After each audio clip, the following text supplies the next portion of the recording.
The space around Meridian Gate looked like a graveyard.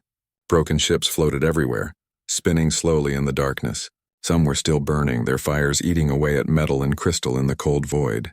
The battle had been going on for 3 days now, and everyone knew how it would end.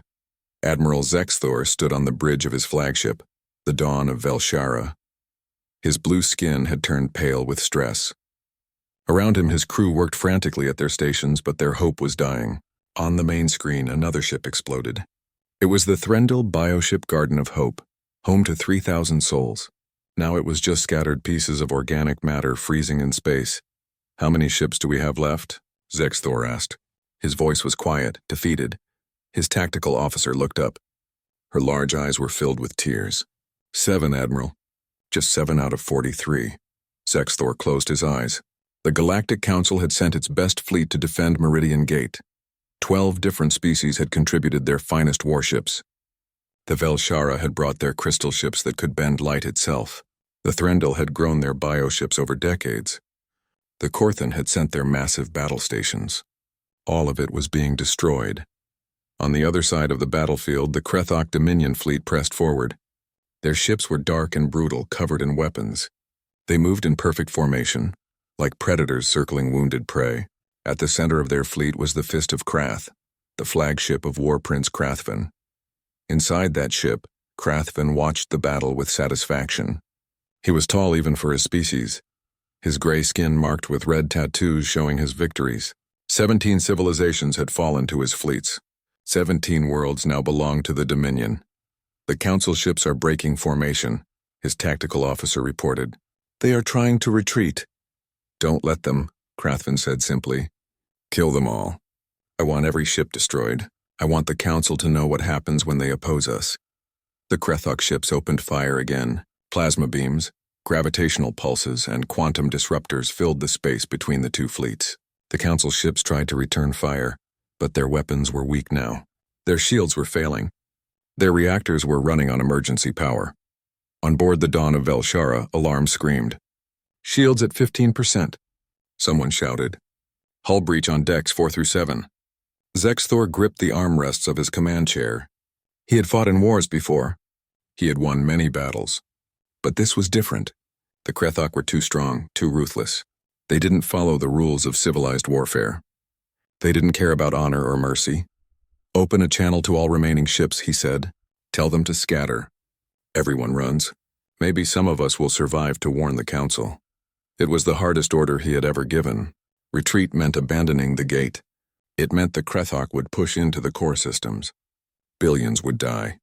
But staying meant dying for nothing. Before his communications officer could send the message, every sensor on the ship suddenly went crazy. Lights flashed. Alarms changed their tone. The tactical display showed something new appearing at the edge of the system. "What is that?" Zexthor demanded. "A ship just came out of faster-than-light travel," the sensor officer said. She sounded confused. "It's alone, one ship. The signature is..." "Admiral, I don't know what it is. It's not in our database." On the main screen, the image changed. There against the stars was a ship unlike anything Zexthor had ever seen. It was blocky and ugly compared to the elegant curves of Council ships. Its hull was gray metal, scarred and pitted. It had no beauty to it at all. It looked brutal, functional, like a hammer made for one purpose only. "Can you identify it?" Zexthor asked. The sensor officer worked at her console. "I'm running it through all known ship designs. Wait. Admiral, the computer says it's human." Silence fell over the bridge. Human? The humans had joined the Galactic Council only 3 years ago. They were nice enough, polite and curious, but their technology was primitive. Their ships were slow. They used chemical rockets and nuclear power like species from the ancient past. They had never even sent a military vessel to any Council gathering. "That must be wrong," Zexthor said. "Why would a human ship be here?" "I'm reading the identification beacon now," the communications officer said. "It's definitely human. The ship is called UNSC Relentless." As if hearing its name, the human ship suddenly broadcast a message. The voice was female, speaking in clear, standard galactic language with a strange accent. "Attention Council forces. This is Commander Sarah Chen of the United Nations Space Command ship Relentless. We received your distress call. Stand down and move to safe distance. We will handle the Krethok fleet." Zexthor stared at the screen. Handle the Krethok fleet? One ship against 200? It was insane. It was suicide. Open a channel to them, he ordered. Human ship, this is Admiral Zexthor. You don't understand the situation. The Krethok have destroyed 40 of our best warships. You need to retreat immediately. The response came quickly. With respect, Admiral, we understand perfectly. This is what we do. Now please move your ships back. Things are about to get loud. Across the battlefield, War Prince Krathvin had also detected the new arrival. He looked at the human ship with amusement.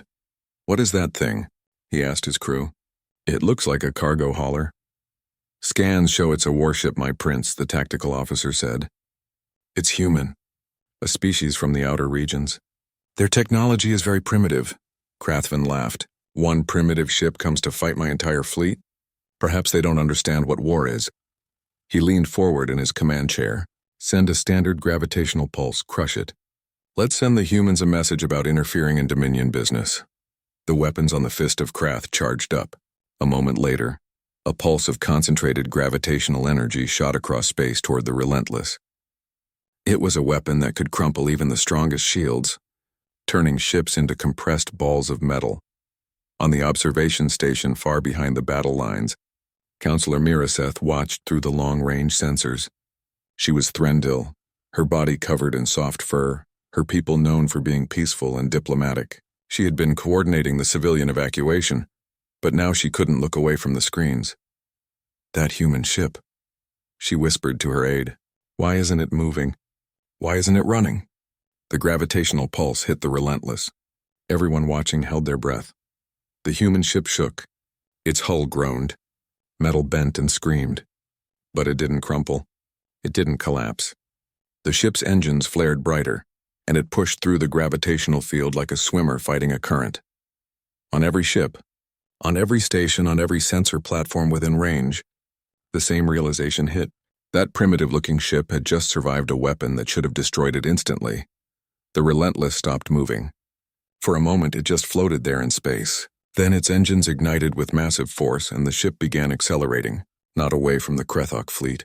Toward it was moving fast. Faster than any council ship would dare.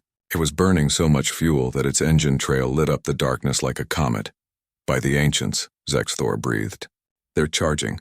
That ship is charging directly at the Krethok fleet. Miraseth watched from the station, her hands gripping the railing. What are humans? She asked quietly. What kind of species builds a ship like that? The Relentless continued its charge, and every alien watching felt the same thing. It was a feeling they didn't have a word for. Paralysis. Not from fear, but from seeing something completely outside their understanding of how war worked. The human warship had entered the battlefield, and nothing would ever be the same. 3 years earlier, the Galactic Council had received a message from a distant star system. It was simple. Hello, we are humanity. We come in peace. The Council had been surprised. They thought they had mapped every intelligent species in the galaxy. But here was a new one. From a yellow star on the outer edge of the spiral arm, the Council sent a delegation to make first contact. What they found confused them. Earth was a beautiful planet, covered in water and green lands, but it was also violent. The planet had massive storms, earthquakes, volcanoes, and wild temperature changes. The humans who lived there had adapted to survive all of it. The Council representatives had been polite. They offered humanity a place in the galactic community. They offered to share technology and knowledge. The humans had accepted with enthusiasm. We're so glad to meet you, the human ambassador had said. Her name was Margaret Foster. She smiled warmly. We've been alone for so long. We dreamed about finding other life. And here you are. Counselor Miraseth had been part of that first delegation. She remembered how excited the humans were. They asked endless questions. They wanted to learn everything about the galaxy, about the thousands of species, about history and science and art. But when it came to military matters, the humans became quiet. We would like to review your defensive capabilities, a Korthan military advisor had said during one meeting. All council members share their military technology. It helps us protect each other. Ambassador Foster had smiled, but her eyes were careful. We appreciate that. But humanity prefers to keep our military matters private for now. We're still developing our fleet. When we're ready, we'll participate in joint operations. The council had accepted this. They assumed the humans were embarrassed about their primitive weapons. Human ships used rockets and missiles. They had nuclear reactors instead of antimatter cores. Their weapons were kinetic, throwing chunks of metal instead of using sophisticated energy beams. Some council species had found it charming. Others found it sad. But no one worried about it. Humans were friendly. They traded well. They contributed art and music and interesting ideas. They were good members of the community, even if their military was centuries behind everyone else. Now, as the Relentless charged toward the Krethok fleet, Miraseth understood. The humans had been hiding something, not from shame, but from caution. On the bridge of the Dawn of Velshara, Admiral Zexthor watched the human ship with growing confusion.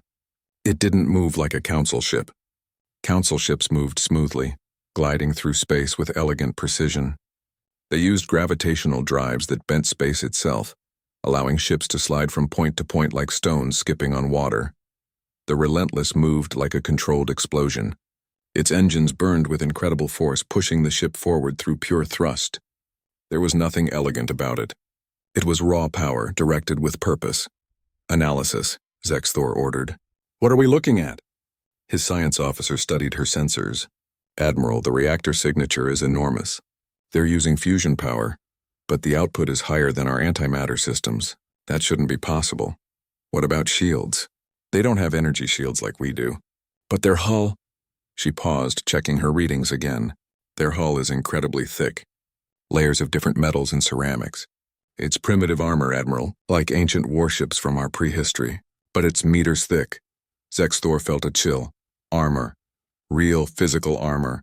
Council ships didn't use armor because shields were better. Shields could stop energy weapons, redirect gravitational attacks, and even deflect some kinetic weapons. Armor was heavy and limited. It was what species used before they developed proper technology. But what if your enemies only used energy weapons? What if they had never faced anyone who used thick, heavy armor? War Prince Krathvin was having similar thoughts, but his reaction was anger. The human ship had survived his gravitational pulse. That was impossible. That was an insult. All ships, he commanded. Target that human vessel. Fire everything. 200 Krethok warships turned their weapons on the Relentless. The space between the fleets lit up with destruction. Plasma beams, laser arrays, particle weapons, gravitational lances, quantum disruptors. Every weapon the Dominion had, all focused on one target. The Relentless disappeared in a ball of fire and energy. Did we get it? Krathvin demanded. The tactical officer studied his screens. Sensors are unclear through all that energy. Wait. I'm getting something. The ship is still there, the energy cleared. The Relentless emerged from the attack. Its hull was glowing red from heat. Parts of its armor had melted. Sections of the outer plating had been burned away. But the ship was intact, and it was still coming. Impossible, Krathvin roared. Nothing survives that much firepower. On the human ship, Commander Sarah Chen sat in her command chair, gripping the armrests as the vessel shook. Her bridge was nothing like a council ship's bridge. It was cramped and utilitarian. Pipes and conduits ran across the ceiling. Screens showed raw data instead of holographic displays. Everything was built for function, not comfort. Damage report, she said calmly. Outer armor compromised on decks 2 through 5, her tactical officer reported. He was a young man named Marcus Webb. Hull integrity at 73%. Radiators are cycling to dump heat. Reactor is stable. Good enough, Chen said. She looked at her weapons officer. Lieutenant Rodriguez, are we in range? Rodriguez, a woman with sharp eyes and steady hands, checked her console. Another 20 seconds, Commander. Chen nodded. Around her, the bridge crew worked with practiced efficiency. They didn't look scared. They looked focused. Every person there had trained for this. Humanity had built its space fleet expecting conflict. Hoping for peace, but ready for war. The Krethok are charging weapons again, Webb reported. Let them, Chen said. Hold course. Maintain speed, the seconds counted down. The Krethok fired again. More energy weapons tore into the Relentless. Alarms blared. Systems overloaded, but the ship kept moving forward. Range achieved, Rodriguez announced. Chen leaned forward. Fire. The Relentless opened up with its main weapons. 2 massive railguns, one on each side of the ship, fired simultaneously. The electromagnetic launchers accelerated tungsten projectiles to 30% of light speed. The recoil made the entire ship shudder. The projectiles crossed the distance in seconds. They hit a Krathok destroyer. The destroyer had good shields. Its shields could stop plasma beams and laser fire. They could redirect gravitational attacks, but they were designed to stop energy, not solid matter moving at relativistic speeds.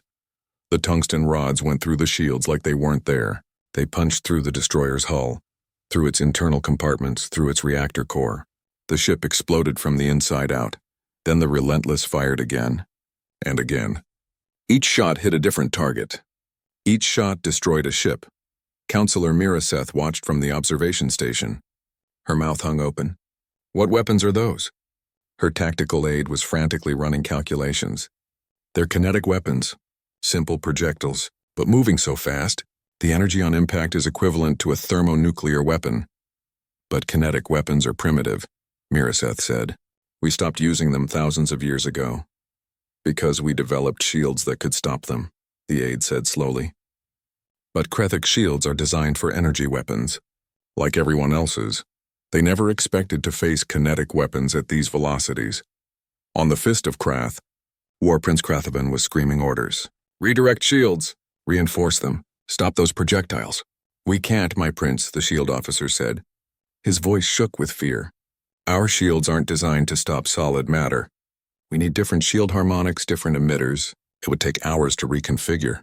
Then move, Krathavan shouted. All ships evasive maneuvers. The Krathok fleet began to scatter. But the Relentless was already among them now, close enough that evasive maneuvers were difficult. And the human ship wasn't just firing railguns. It launched missiles, too. These weren't energy weapons either. They were physical rockets with nuclear warheads. When they detonated, they didn't just explode. They used the nuclear explosion to pump energy into X-ray lasers, creating beams so intense they could cut through multiple ships at once. A Krathok battle cruiser tried to flee. A nuclear-pumped laser missile caught it from behind. The laser cut the ship in half lengthwise. Both halves tumbled away, leaking atmosphere and bodies. Admiral Zexthor watched in stunned silence. The Krathok Dominion had been unstoppable. They had conquered 17 civilizations. They had destroyed the Council's best fleet, and now one human ship was tearing through them like they were nothing. Admiral, his communications officer said quietly, what are humans? Zexthor shook his head slowly. I don't know, but I think we've been very foolish. We thought they were primitive because they use old weapons. We never asked if those old weapons might still be effective. The Relentless fired again. Another Krathok ship exploded. The paralysis that had gripped every observer began to shift. It wasn't just shock anymore. It was realization. Humanity had been quiet not because they were weak, but because they didn't want to fight. Now that they were fighting, the galaxy was learning what that meant. The Relentless moved through the Krathok fleet like a shark through a school of fish. Every few seconds, another enemy ship died. The railguns fired with mechanical precision. The missiles traced paths of destruction through space. And the human ship kept advancing, always forward, never retreating. War Prince Krathavan couldn't believe what he was seeing. His fleet had 200 ships. The humans had one. By every logical calculation, he should be winning. But instead he was losing ships faster than he could count them. How many have we lost? He demanded. His tactical officer's hands shook as he checked the display. 37 ships destroyed, my prince. 16 more heavily damaged. 37 ships. In less than 10 minutes, Krathavan had lost more vessels to this single human warship than he had lost in the conquest of entire star systems. Focus all fire on their engines, he ordered. If we can't destroy the ship, we'll cripple it. All ships concentrate fire on the rear of that vessel. The Krathok fleet adjusted. Dozens of ships fired at once, all targeting the Relentless's engine section. Plasma beams and particle weapons converged on the glowing drive units. On the human ship, alarms screamed. Engine section taking heavy fire, Lieutenant Webb reported. Heat levels critical. Radiators can't keep up. Commander Chen didn't look worried. Rotate ship axis. Present fresh armor to their fire. And prepare the Hades missiles. The Relentless spun in space using its maneuvering thrusters. The burned and damaged sections moved away from the Krathok fire. Fresh armor, still cool and intact, took the incoming barrage. Hades missiles ready, Rodriguez announced. Fire all tubes, Chen ordered. The Relentless launched a full spread of its largest missiles. These were different from the nuclear-pumped laser weapons. These were pure thermonuclear warheads, each with a yield equivalent to 100 megatons. 12 of them streaked toward the Krethok fleet. Krathvin saw them coming. "Shoot them down. Don't let those missiles reach us." The Krethok ships fired point defense weapons. Laser grids lit up space, trying to intercept the missiles. They destroyed 3, 4, 5.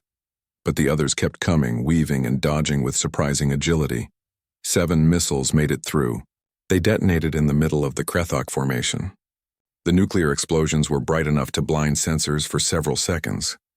When the light faded, 17 Krethok ships were gone, just gone, vaporized by the heat and radiation. 20 more ships were damaged, their hulls twisted by the shock waves, their systems fried by electromagnetic pulses. Admiral Zexthor watched from his flagship and finally understood something.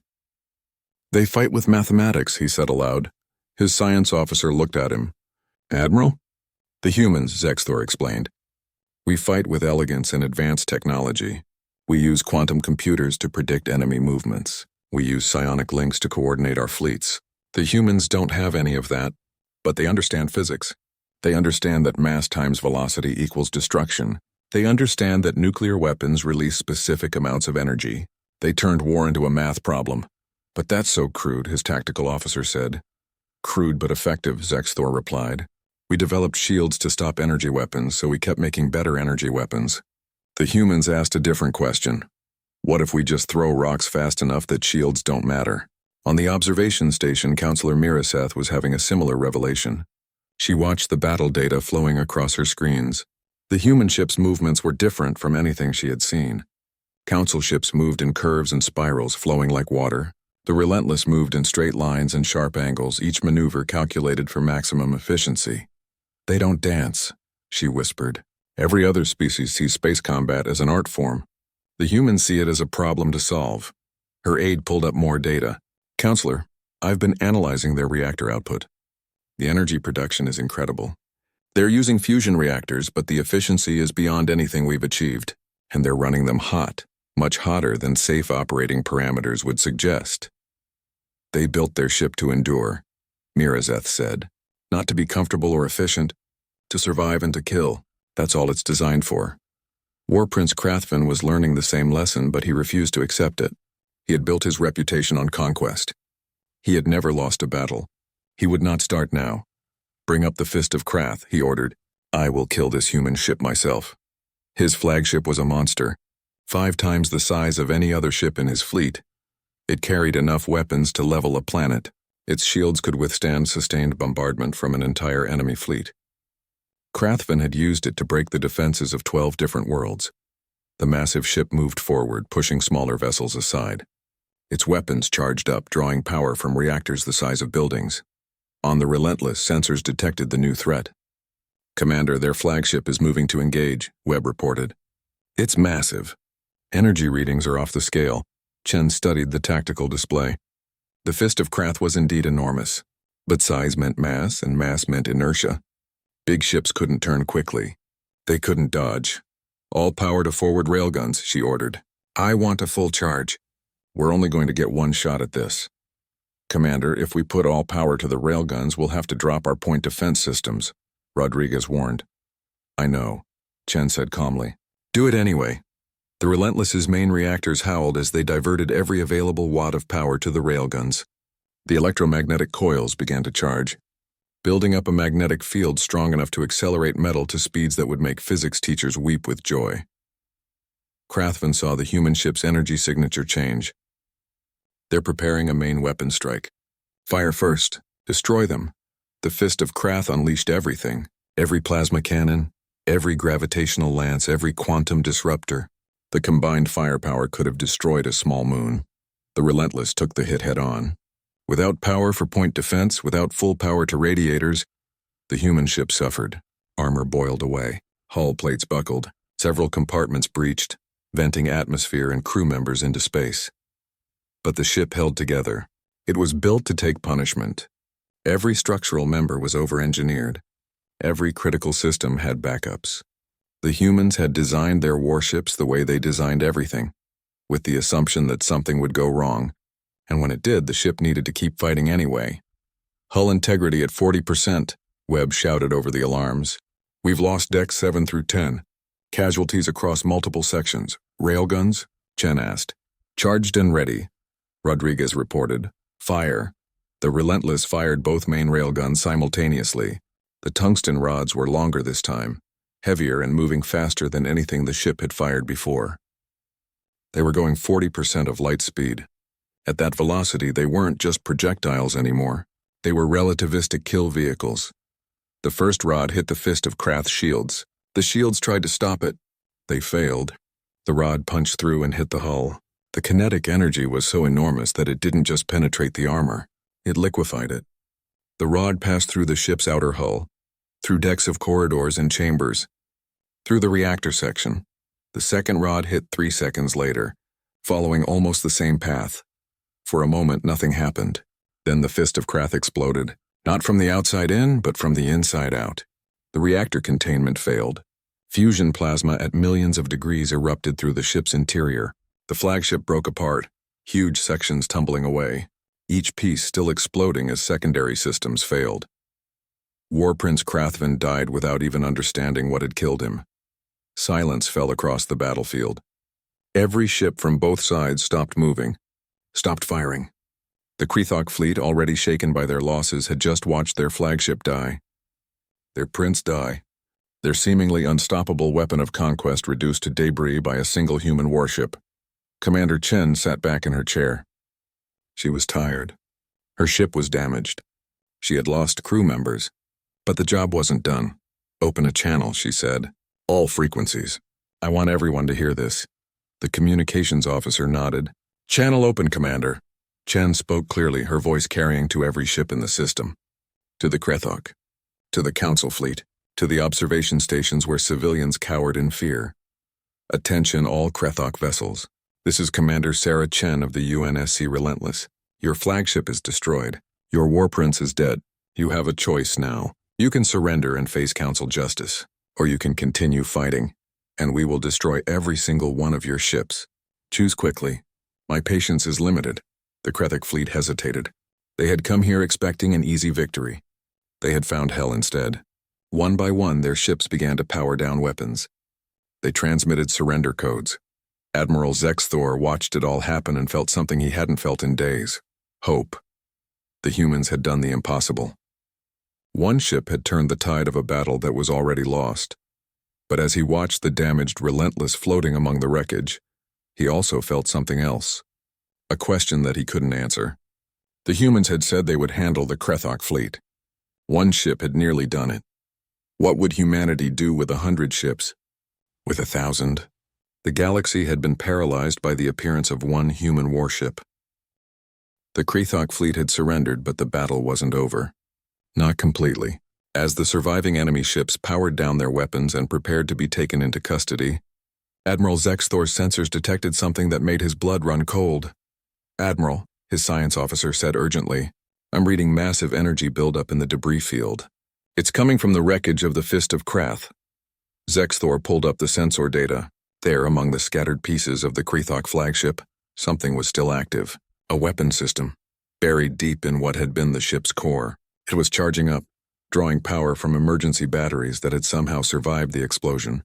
"What kind of weapon?" Zexthor demanded. His science officer's face went pale. "It's a planet killer, Admiral. A quantum shredder.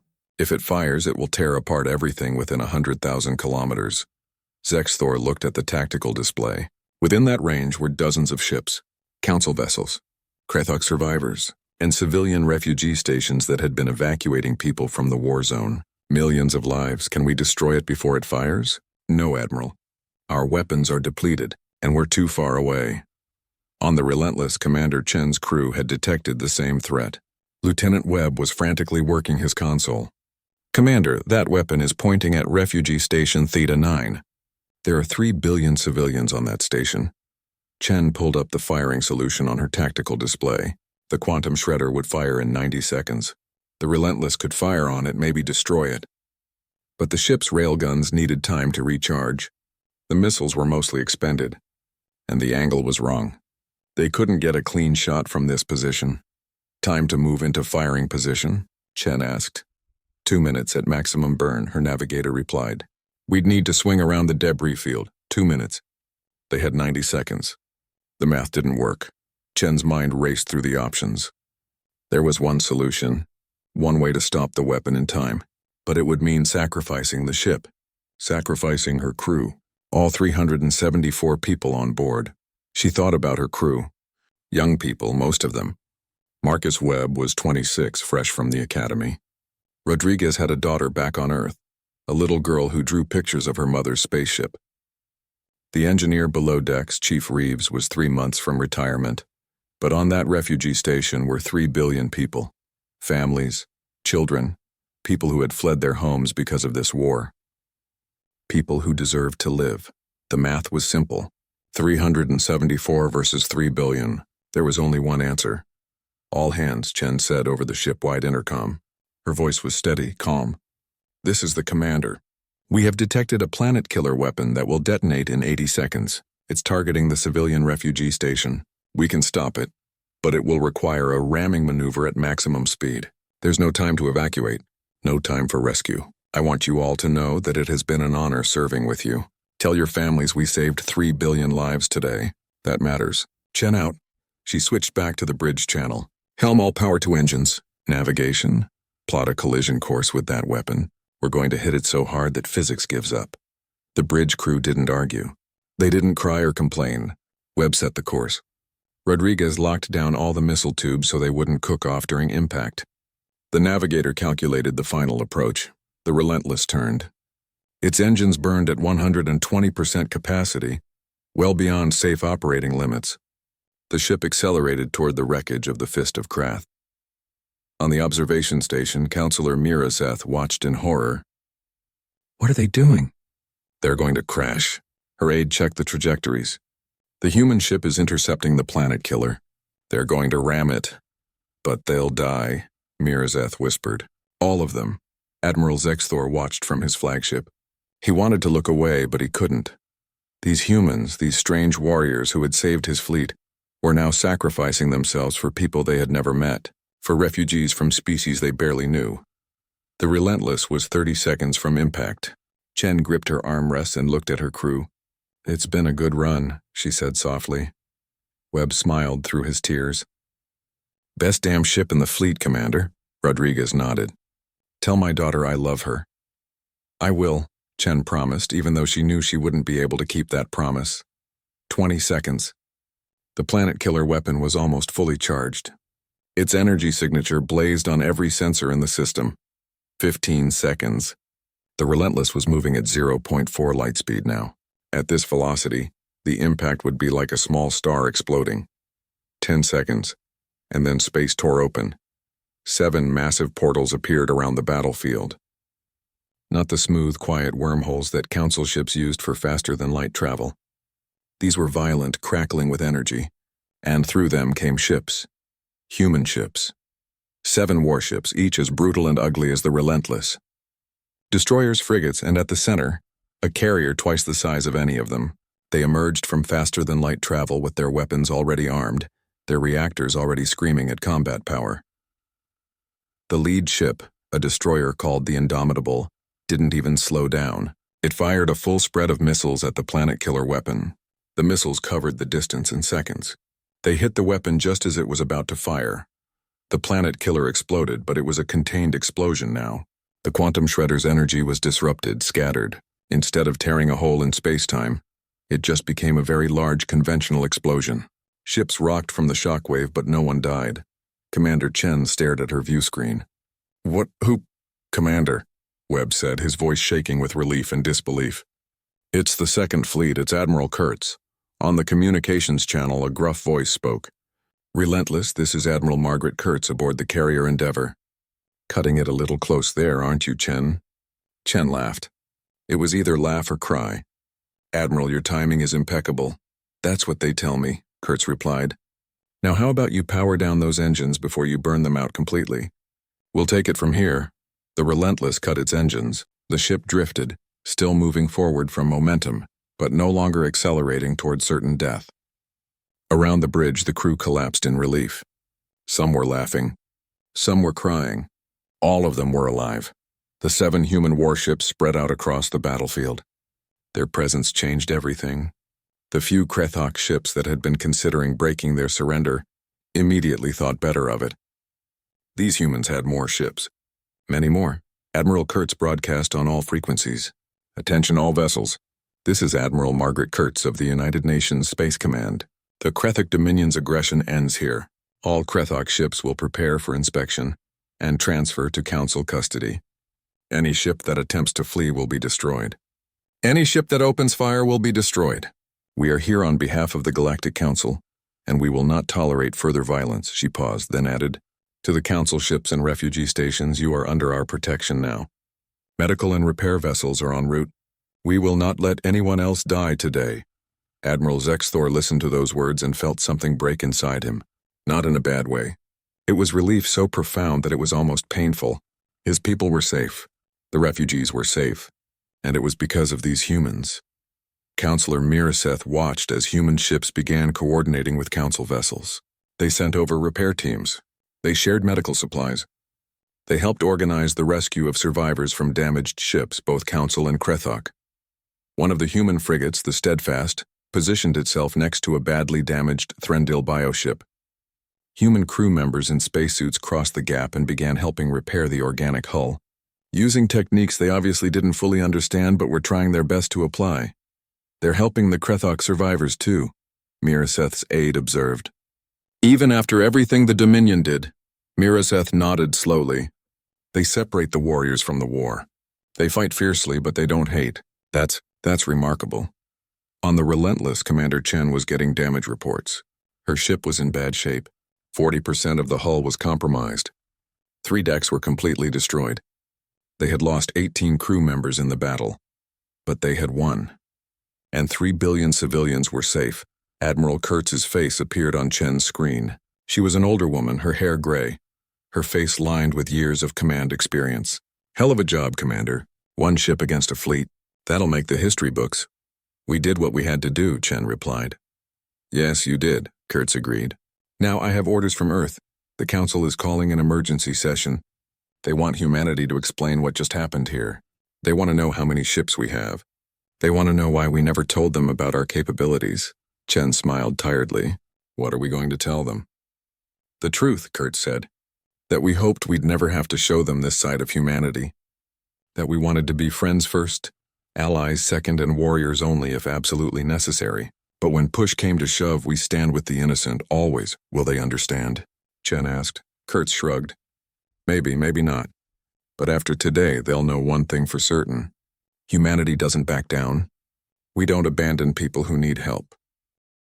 2 weeks after the Battle of Meridian Gate, the Galactic Council convened an emergency session. Representatives from all member species gathered in the Great Chamber on the Council homeworld. The room was enormous, with seating for thousands of delegates arranged in ascending circles around a central platform. Counselor Miraseth sat with the other Threndil delegates. Around her, she could feel the tension in the air. Everyone was talking about the same thing. The humans. The mysterious species that had been quiet council members for 3 years had suddenly revealed themselves to be the most dangerous military force anyone had ever seen. Admiral Zexthor was there too, representing the Velshara military interests. He had spent the past 2 weeks reviewing every bit of data from the battle. Every sensor recording, every tactical analysis. The more he studied it, the more questions he had. On the central platform, the Council High Speaker called the session to order. She was a Korthan, a species known for their wisdom and neutrality. Her voice carried through the chamber without need for amplification. We are here to address the events at Meridian Gate, she said. A single human warship turned the tide of a battle we had already lost. 7 more human vessels arrived to secure the victory. The Galactic Council requires answers. We call upon humanity to explain. From a side entrance, 3 humans walked onto the platform. The first was Ambassador Margaret Foster, who had represented humanity since first contact. The second was Admiral Margaret Kurtz, who had commanded the relief fleet. The third was Commander Sarah Chen, still wearing her duty uniform, her arm in a medical brace from injuries sustained in the battle. Ambassador Foster stepped forward to speak. Honorable Council members, thank you for this opportunity. I know you have questions. I know some of you feel betrayed that we did not share our military capabilities earlier. I want to explain why we made that choice. She paused, looking around the vast chamber. Before we met you, humanity was alone. Our planet Earth is not like your homeworlds. Earth is violent. It has massive storms that can destroy entire cities. It has earthquakes that can split continents. It has volcanoes that can darken the sky for years. The planet tried to kill us, and we learned to survive. Then we learned to kill each other. Foster continued, her voice heavy with sadness. We fought wars. Terrible wars. We developed weapons that could destroy our entire civilization. Nuclear weapons. Biological weapons. We came so close to wiping ourselves out, but we didn't. We learned. We chose peace. We chose cooperation. Admiral Kurtz stepped forward. When we reached the stars and found you, we were overjoyed. We weren't alone. The galaxy was full of life, full of civilizations that had solved the same problems we had. Civilizations that had chosen peace. We wanted to be part of that. We wanted to be friends, but we had a problem, Kurtz said. Our military technology was developed during centuries of human warfare. It was brutal and efficient.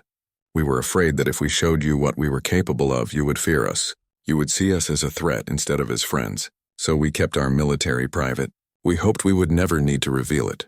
Commander Chen spoke next. Her voice was quieter, but it carried authority earned through battle. At Meridian Gate, I made a choice. I saw the Krethok destroying your ships. I saw them threatening civilians. And I couldn't stand by. We received your distress call and we came. Because that's what you do for friends.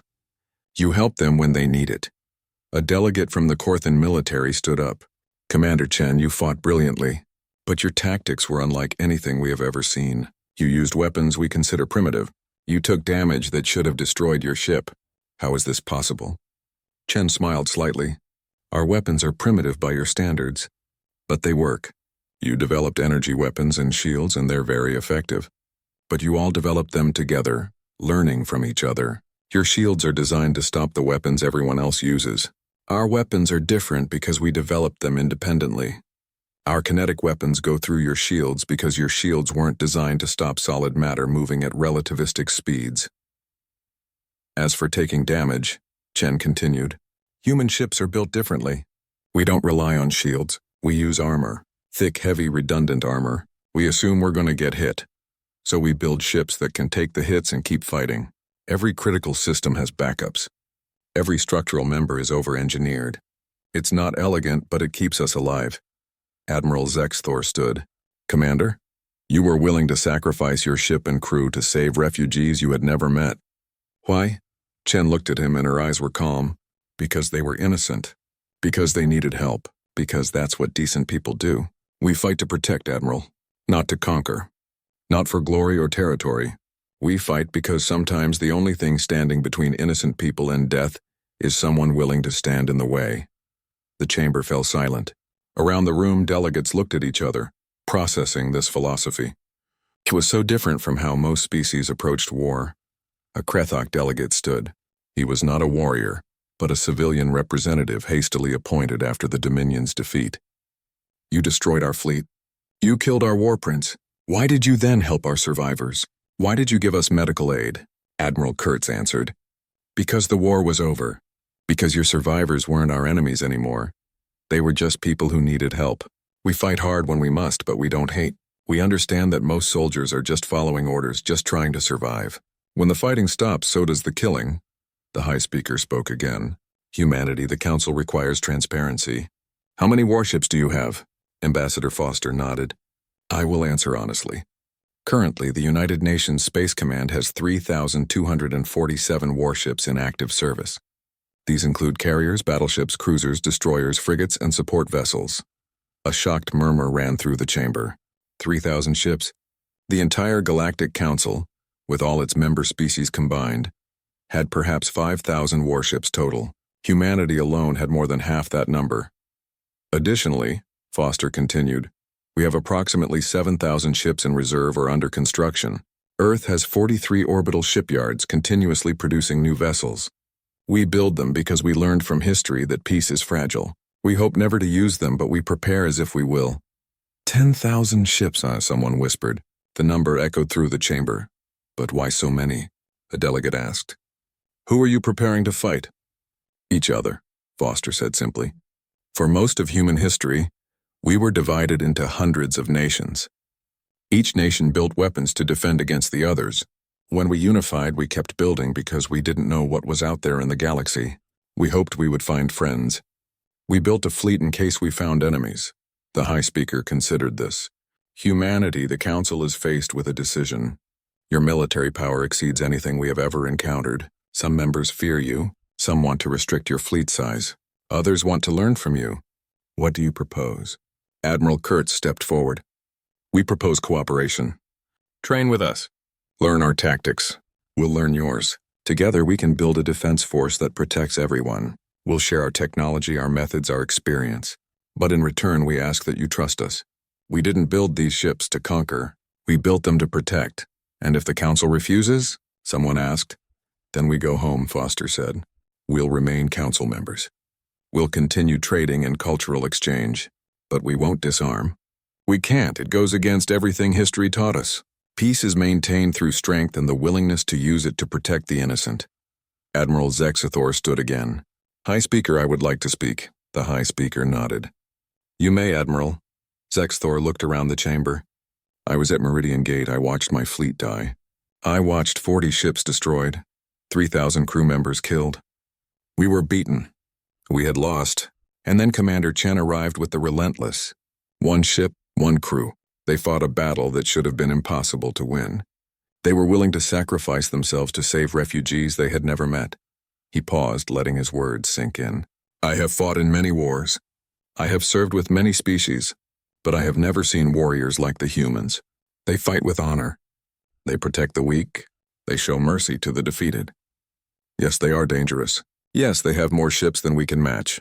But I do not fear them. I am grateful for them. I propose that the Council not only accept humanity's offer of cooperation, but that we ask them to take a leadership role in our mutual defense, not because they are the strongest, but because they understand what we have forgotten. War is not about elegant tactics or advanced weapons. It is about protecting what matters. Humanity remembers that. We need to learn it again. The chamber erupted in discussion. Some delegates agreed. Some argued. The debate went on for hours. But slowly a consensus formed. The galaxy had changed. The old ways of warfare had been proven insufficient. Humanity had shown a better way. The High Speaker called for a vote. All those in favor of accepting humanity's proposal for military cooperation and joint defense. The vote was not unanimous, but it was overwhelming. The resolution passed.